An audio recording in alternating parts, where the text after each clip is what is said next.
আজি এটা বহুত স্পেচিয়েল দিন। এই দিনাখনে ভগৱানে আঞ্চক আমাক উপহাৰ হিচাপে দিলে আৰু আমি তাক পাই বহুত ধন্য হ'লোঁ। সেইবাবে ৰাতিপুৱাই ধূপ ধূনা চাকি দি থেংকছ ক'লোঁ আৰু তাৰ বাবে সৰুকৈ শৰাই এখন আগবঢ়ালোঁ।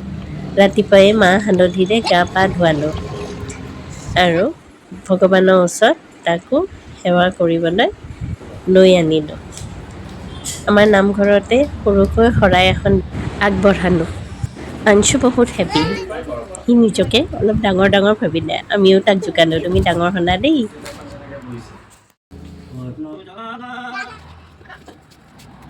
প্ৰসাদ খাই আমি তাক তাৰ প্লে স্কুললৈ লৈ গ'লোঁ।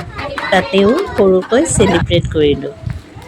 লগ বন্ধু বান্ধৱীৰ লগত সিও ধুনীয়াকৈ এনজয় কৰিলে।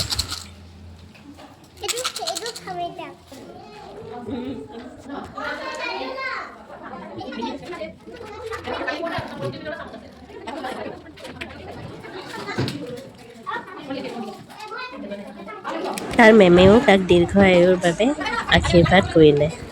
বহুত ভাল লাগিল এই সময়খিনি।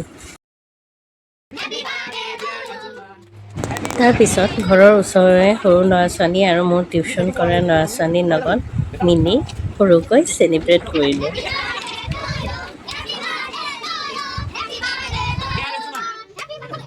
এনেকৈ তাৰ 4th বাৰ্থডেটো সৰুকৈ আমি চেলিব্ৰেট কৰিলোঁ আৰু ভগৱান কৰক তাৰ এই মুখৰ হাঁহিটো সদায় একেই থাকে যেন।